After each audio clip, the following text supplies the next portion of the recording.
Chaminda has popularized digital technology for socio-economic development in Sri Lanka, his home country.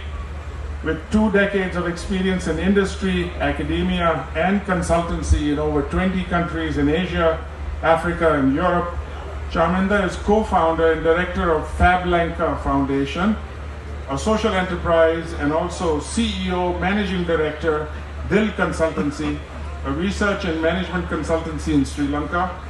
He is an alumnus of Harvard Kennedy School, United States, the Fletcher School, also in the US, and he is a visiting lecturer at the universities of Colombo, Moratuwa, and Kotiwala Defense Universities in Sri Lanka.